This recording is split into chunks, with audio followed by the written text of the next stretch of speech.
Today, I'm here to present the kids' point of view of bullying. I think grown-ups get so wrapped up in, well, being grown-ups that us kids are sometimes overlooked for our opinions and thoughts. Even though you are trained to work with kids sometimes, and even with my own mom, I notice this, you hear us, but sometimes you don't listen to us and what we need to overcome bullying. I'm here because I stand for kids' rights, and I've been entrusted by them to be the voice of some of them who can't or are too afraid to speak for themselves. Okay, apparently my slide did not turn out right. Here I'm with my big sister Casey.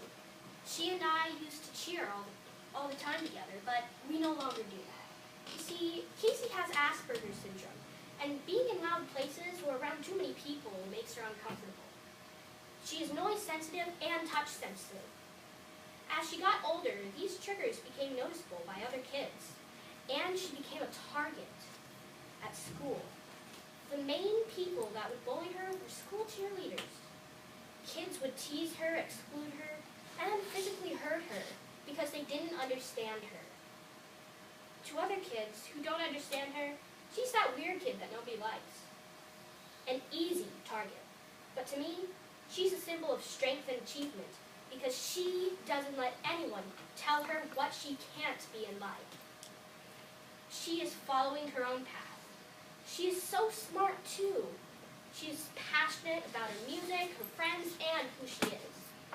She's comfortable in her own skin and is very aware that she's different to other kids.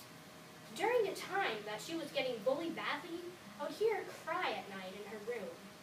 I made a promise to her that I would try to stand up to bullying and encourage other kids to do the same thing too. I would also try to break the stereotype of the school cheerleaders, often touted as the main popular girls. I became a school cheerleader myself, and I still continue all-star competitive cheerleading as well.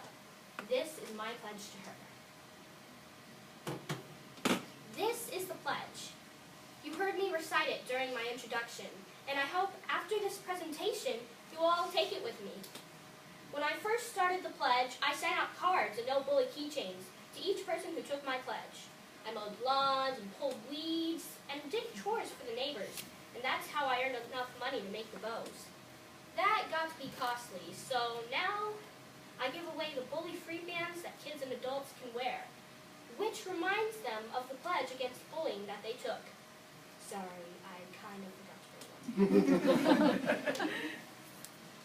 When they look at the bracelet, my hope is that it will act as a visual and help them, give them the courage to not be a bystander and to take action when they see bullying happening. Now, I sell bully-free shirts and bows at competitions, as you can see here. And online. The money raised helps me to be able to continue to spread my cause and touch one person at a time. Here I am at my booth. Took a long while to set this up. Thank you very much for helping me, Miss Kim. I have the support of Miss Kim, who also fights for kids' rights. I consider myself lucky, thankful, and honored to be able to try to help other kids my age. Plus, it's really fun because I get to meet all sorts of different people.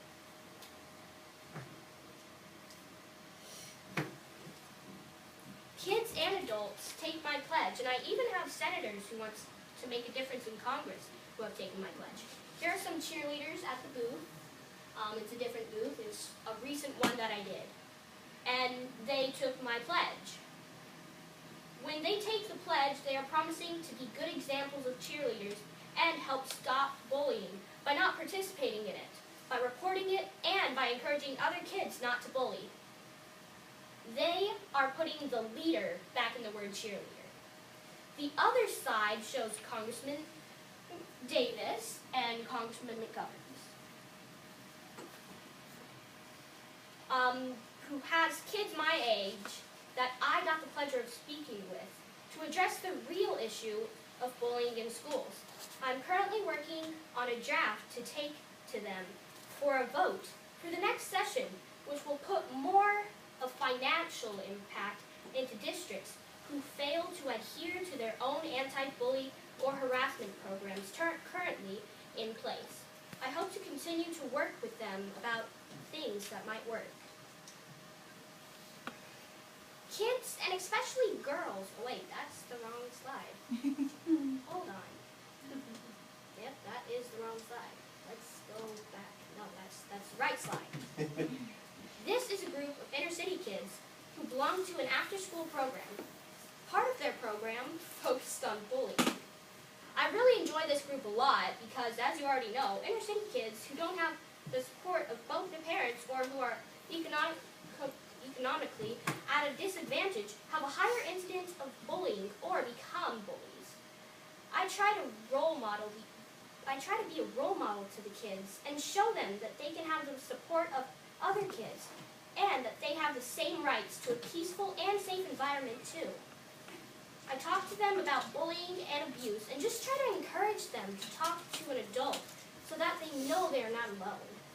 This group is so misunderstood by other kids, I think, but they are having an amazing will to overcome lots if people just believe in them. Kids, and especially girls, need to learn how to love themselves. As you can see here, it says, beauty isn't about having a pretty face. It's about having a pretty mind, a pretty heart, and most importantly, a beautiful soul.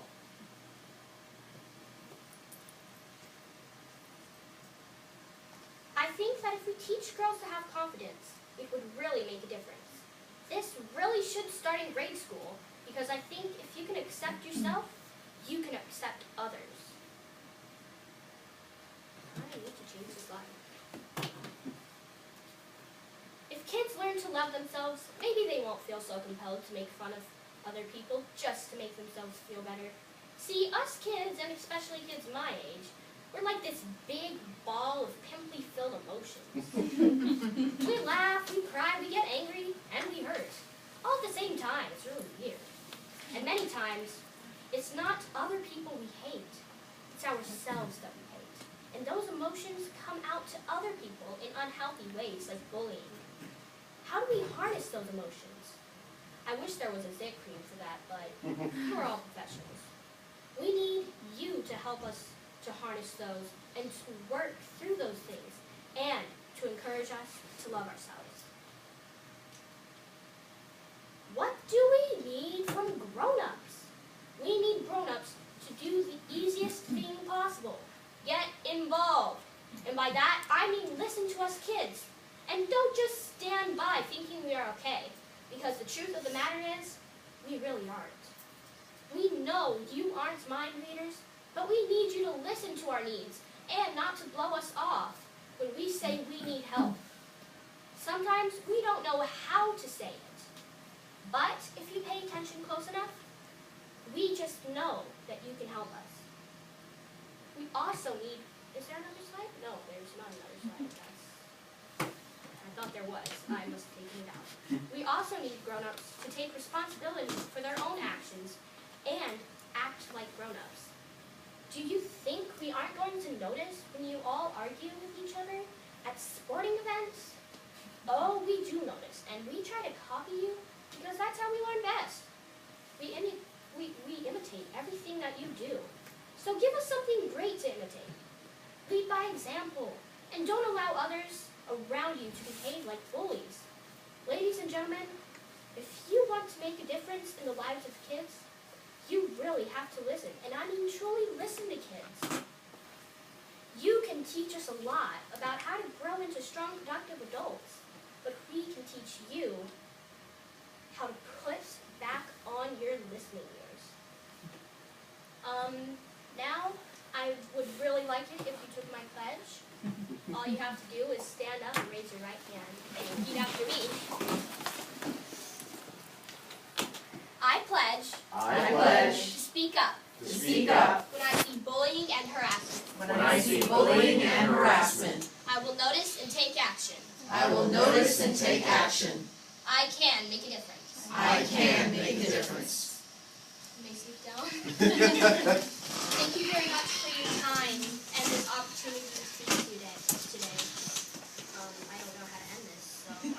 going to give you the remote.